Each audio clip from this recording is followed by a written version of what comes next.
We just thought we'd let that sink in. Bush and the Fed chief agree. There is no recession. Thought you might want to see the rest of the paper, though. Just scroll down a little bit. And here you go. Forced out.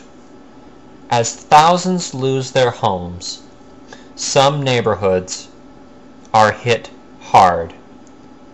DFW foreclosures in 2007. According to the Dallas Morning News, Friday, February 29th, 2008, there were 19,102 residential foreclosures. I'm beginning to stop believing in what Mr. Bush has to say, and apparently what the Fed has to say. Now I know what you're thinking. You're thinking, this proves that the media works.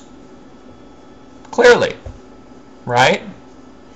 Completely proves it. They're telling us there were 19,000 residential foreclosures last year. Well, there are some things that are kind of difficult to ignore. So, the odds of them telling you that are probably going to be fairly high. I can assure you, the media as an establishment is broken. In a democracy, you have 4 estates, if you will. The first one is the office of the president. Second one is the Congress. Third one is the judicial. And the fourth one is the media. Now, I don't know about you, but from everything that we have understood, things are pretty broken. All you have to do is, if you disagree with that, and you're fully welcome to disagree with that idea, go to projectcensored.org and see what information you're not being told.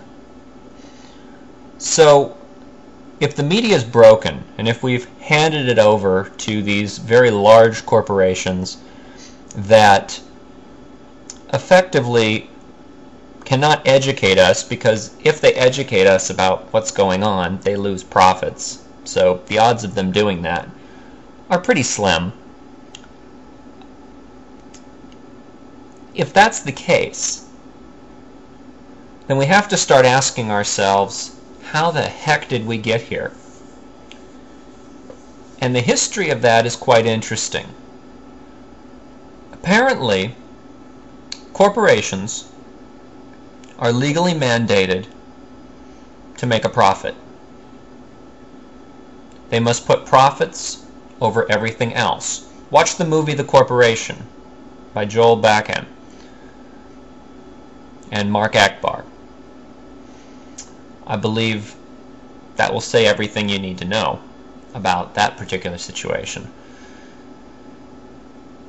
So if they're federally obligated to make a profit and put profit over everything else, and we've handed our media over to these same corporations. Now I'm not talking about people in them.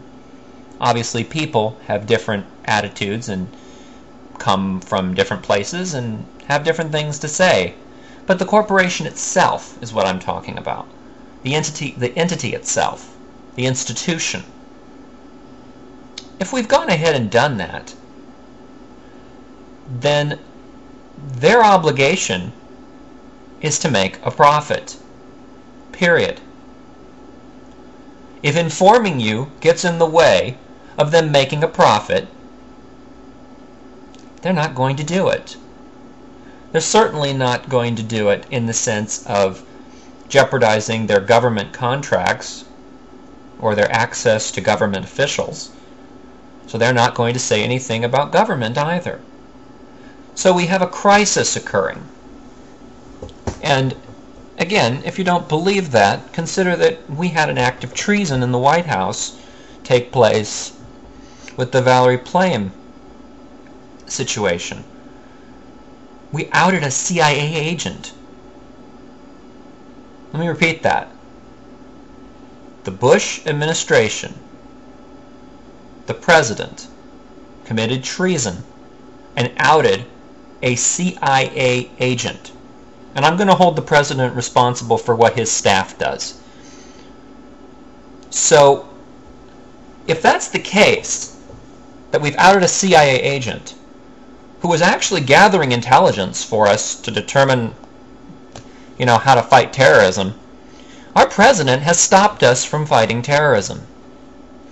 Our president has actually taken the steps of saying, I'm just going to compromise all of our intelligence gathering efforts because I don't like what somebody said. Now, that's a problem. I think most people would argue that's a problem.